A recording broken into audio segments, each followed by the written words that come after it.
அனைத்து நண்பர்களுக்கும் பிறைசூடன் சார்பாக அன்பான வணக்கங்கள். இந்த வீடியோ பிடித்திருந்தால் லைக் பண்ணுங்கள், ஷேர் பண்ணுங்கள், கமெண்ட் பண்ணுங்கள், மறக்காமல் சப்ஸ்கிரைப் பண்ணுங்கள். வாங்க வீடியோ பார்ப்போம். செவ்வாய் தோஷமுள்ள பெண்ணை திருமணம் செய்தால் என்ன பாதிப்பு வரும் தெரியுமா? அதை பற்றி பார்க்கும்பொழுது, செவ்வாய் வீரியத்திற்குரிய கிரகம் என்கிறதுனால ஆண் பெண் இருபாலருக்கும் அது சரியாக இருக்க வேண்டும். ஜாதகத்தில் தோஷம் என்று குறிப்பிடப்படுவது இந்த குறைபாட்டில்தான். ஒருவரின் ஜாதகத்தில் செவ்வாய் நீச்சமாகி சுபகிரக பார்வை இல்லாமல் இருந்தோம்னா அவருக்கு வாழ்க்கையில் ஒரு ஈடுபாடு இருக்காது. ஆண் பெண் இருவருக்கும் சரியான விகிதத்தில் செவ்வாய் அமைந்திருக்க வேண்டும். அப்பொழுதுதான் அவர்களின் பெண்ணிற்கு வலுவாக செவ்வாய் இருக்கும் பட்சத்தில் ஆணிற்கும் வலுவாக செவ்வாய் இருக்க வேண்டும் என்று ஜோதிடவியல் வல்லுநர்கள் தெரிவிக்கிறாங்க. இதனால் தோஷம் உள்ளவர்களின் திருமணம் தடைபடுது. ஒருவர் ஜாதகத்தில் லக்கணத்திற்கு அல்லது சந்திரனுக்கு 2, 4, 7, 8, 12 செவ்வாய் நின்றால் அது செவ்வாய் தோஷம் என்று ஜோதிட சாஸ்திரம் கூறுது. அப்படிப்பட்ட ஜாதகத்தை அதே தோஷம் உள்ளவருக்கு சேர்க்க வேண்டும் என்பது சாஸ்திர விதி. 2 தோஷமுள்ள ஜாதகங்கள் இணைந்தால் நோய் எதிர்ப்பு சக்தி அதிகரிக்கும். அதாவது மைனஸ் சேரும்போது எப்படி ப்ளஸ் ஆகிறதோ அப்படிதான். செவ்வாய் இரத்தகாரகன், வீரியத்தை அதிகரிப்பவர். மனித உடலில் இரத்தத்தை குறிக்கக்கூடிய கிரகம். நமது இரத்தத்தில் இயற்கையாகவே இருக்கும் நோய் எதிர்ப்பு சக்தி, அதே போல் நுண்கிருமி இருக்கும் நோய் எதிர்ப்பு சக்தி அதிகமாகவே நமக்கு இருக்கும்போது நுண்கிருமிகளை பற்றி கவலைப்பட வேண்டியதில்லை. செவ்வாய் தோஷம் இருக்கிறவங்களுக்கு நோய் எதிர்ப்பு சக்தி எந்த அளவுக்கு இருக்கிறதோ அந்த அளவு நுண்கிருமிகளும் இருக்கும். எனவே தான் செவ்வாய் தோஷம் உள்ளவங்கள்ட்ட செவ்வாய் தோஷம் உள்ள ஜாதகத்தை சேர்க்க வேண்டும் என்று சொல்லுவாங்க.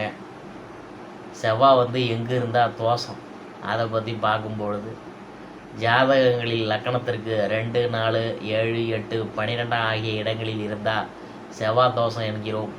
இதற்கேற்ப 2, 4, 7, 8, 12 இடங்களில் செவ்வாய் இருக்கும் சாதகங்கள் 2ஐ சேர்ப்பதன் மூலம் தோஷம் சம் செய்ய விடுது.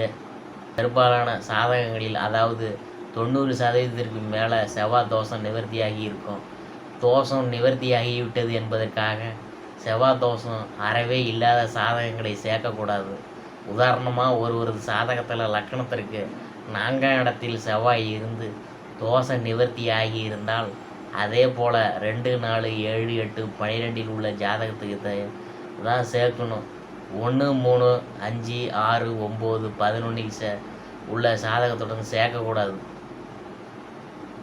செவ்வாய் தோஷம் உள்ள சாதகத்திற்கு செவ்வாய் தோஷம் இல்லாத ஒருவரை திருமணம் செய்யும்போது வாழ்க்கை சிறப்பாக இருக்காது, பாதிப்பெல்லாம் ஏற்படும். இதை தவிர்க்கவே செவ்வாய் தோஷம் உள்ளவங்கள்ட்ட திருமணம் செய்ய வேண்டும் என்று வலியுறுத்தப்படுது. சில விதிவிலக்கும் உண்டு. செவ்வாய் குரு பார்த்தாலும் தோஷம் இல்லை. மகரம் நீர் ராசி செவ்வாய் இந்த ராசியில் உச்சமடைகிறார்.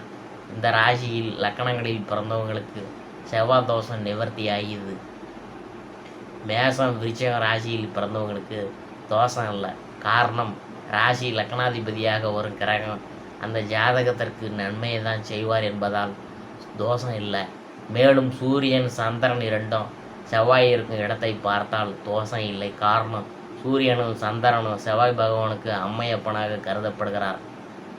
செவ்வாய் தோஷம் உள்ளவங்களுக்கு ஒரு மாதிரியாகவும் அந்த தோஷம் இல்லாதவங்களுக்கு வேறு மாதிரியாகவும் இருக்கும். இதனால் தோஷம் உள்ளவங்களுக்கு தோஷம் இல்லாதவரை திருமணம் செய்து வைப்பதால் வாழ்க்கையில் சில பிரச்சனைகள் ஏற்படும். ஜாதகத்தில் செவ்வாய் தோஷம் இருக்கும் பெண்களுக்கு திருமணம் தடைப்படும் என்று ஜோதிடர்கள் கூறுவதுண்டு. உடல் நோய் எதிர்ப்பு சக்தியை அதிகரிக்கவும் நுண்கிருமிகளை குறைக்கவும் முருகன் கோயிலுக்கு போக சொல்கிறாங்க. செவ்வாயின் அதிபதி முருகன். செவ்வாய்க்கிழமையில் தோரம்பருப்பை கொண்டு முருகனை வணங்கினால் செவ்வாய் தோஷத்திற்கு ஏற்பட்ட பாதிப்பு நீங்கும். செவ்வாய்க்குரிய அதிதேவதையான முருகனை வழிபடுவது கோதுமை ரொட்டி, வெள்ளை, எள் கலந்த இனிப்பு பலகாரங்க, தோரை போன்றவற்றை ஏழைகளுக்கு தானம் கொடுப்பது நல்லது. செவ்வாய்க்கிழமையில் விரதம் இருந்து செவ்வாய் பகவானுக்கு விளக்கேற்றுவது, சஷ்டி விரதம், கிருத்திகை விரதம் மேற்கொள்வது, தினமும் சஷ்டி கவசம் படிப்பது நல்லது. செவ்வாய் தோஷம் உள்ள பெண்களை செவ்வாடை அணிந்து தட்டங்குளம் காளியை வழிபட்டோம்னா தோஷங்கள் நீங்கி திருமணம் நடைபெறும். செவ்வாய் தோஷத்தால் திருமண தடை ஏற்பட்டதுன்னா வைத்தீஸ்வரன் கோயிலில் உள்ள முத்துக்குமார சுவாமியை வணங்கி வர விரைவில் திருமணம் நிச்சயமாகும்.